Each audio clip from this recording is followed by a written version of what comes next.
فڕۆکەی حوسیەکان و دەرکەوتنەوەی ڕەغدی سەدام حوسێن.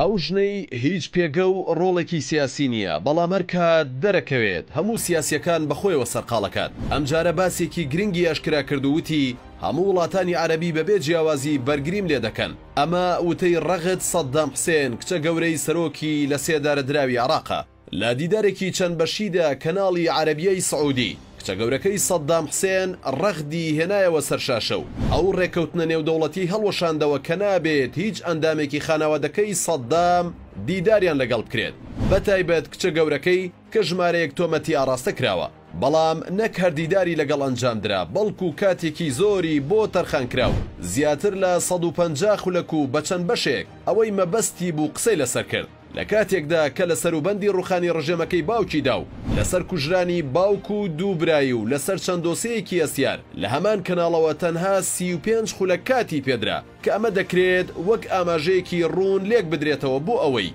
کە ویستێکەیە ئەو پەیامە بگاتە بەرامبەر. چاودێرانی سیاسی پیان وایە دەرکەوتنەوەی ڕەغدی کچە گەورەکەی سەدام لە شاشەی کەناڵێکی سعودی هۆکاری خۆی هەیە و کارتێکی سعودیەیە بە پشتیوانی ئەمریکا لە دژی ئێران و حکوومەتی عێراقی زۆری نەشیعە و هۆشداریەکە لە هەرجوڵەیەکی دووبارە لە دژی حکوومەتی ڕیاض. وە کوور دەڵێت ئێستا ڕەغد لە نێوان بەرداشی ئاشی حکوومەتی سعودیەی سونە و ئێران و حکوومەتی زۆری نەشیعەدایە، ئەگەرچی بە هەردوو لا دەهاڕدرێت بەڵام هاوشێوەی باوکی. ڕەغدیش پەیامەکانی خۆی گۆڕیوە لە پەیامی عاتفی و کۆمەڵایەتیەوە بۆ سیاسیەکی توند و ئامانجدار. دەوترێت کچە گەورەکەی سەدام کەسایەتیەکی سیاسی نییە، بەڵام هەرکات لە شاشەوە دەرەکەوێت مشتومڕێکی گەورەی سیاسی دروست دەکات. بەڵام پێدەچێت ئەم جارە پێش ئێران مەسجێکی ڕوونی هەڕەشە ئامێزی ڕیاض و واشنتن بێت بۆ حکوومەتەکەی بەغداد. ئەمەش دوایەوە دێت ماوەیەک لەمەوبەر 4 فڕۆکەی حوسیەکانی یەمەن کە ئێران پاڵپشتیانەکات لە خاکی عێراقەوە فرین و چەند ناوچەیەکی سعودییان بردومان کرد. ئەمە بووەوە سەرەتای دەرکەوتنی ململانەیەکی نوێی ڕیاض لە دژی بەغدا. هەر بۆیە 4 فڕۆکەکەی حوسیەکان و دەرکەوتنی کچە گەورەکەی سەدام لە شاشەی کەناڵێکی سعودیەوە خوێندنەوەکانی زیاتر ڕوون کردوتەوە و چاودێران پیان وایە فرینی 4 فڕۆکی حوسیەکان لە عێراقەوە بۆ بردومانی سعودیە ئەو کێشەکان دەگۆڕێت و کچە گەورەکەی سەدامیش دەبێتە کارتی فشار و مەترسی لەسەر عێراق دروستەکات.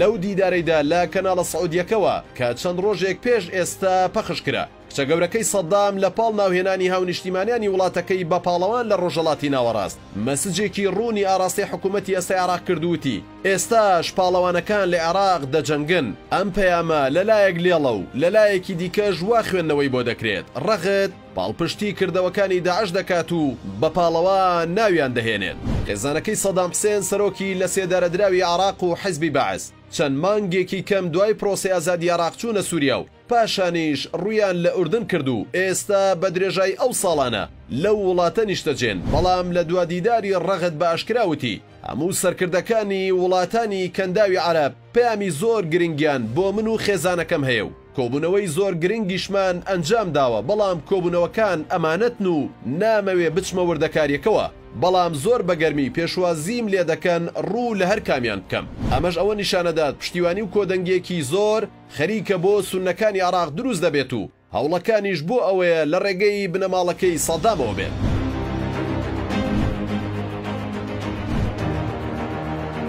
بە بڕوای چاودێران سعودیا هەرچیەکی مەبەست بوو لە ڕێگەی کچەکەی سەدامەوە ئاراستەی ئێران و عێراقی کردو ئەوەشی نەشاردەوە کە ئێران لە ئێسادا عێراقی قوت داوە بۆ ئەوەش دەسەڵاتی سەدامی بەڕاستەقینە و شەرعی و پۆڵای ناوبرد. دوای ئەوەی وتی ئێستاش پاڵەوانەکان لە عێراق دەجەنگن.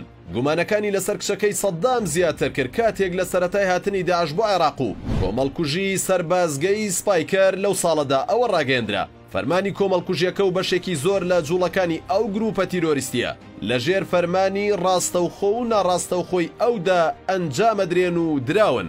ڕۆژی 5 شوباتی ساڵی 2010 حکوومەتی عراق لیستێکی بەناوی داواکراوان بڵاو کردەوە کە لە 6 ناو پێکاتبوو. ناوی ڕەغد کچە گەورەکەی سەدام حسێن سەرۆکی لە سێدارەدراوی ڕژەمی بەعسیش یەکێک لە ناوەکانە کە لە ساڵی 2023 نیشتەجێ ئوردنە.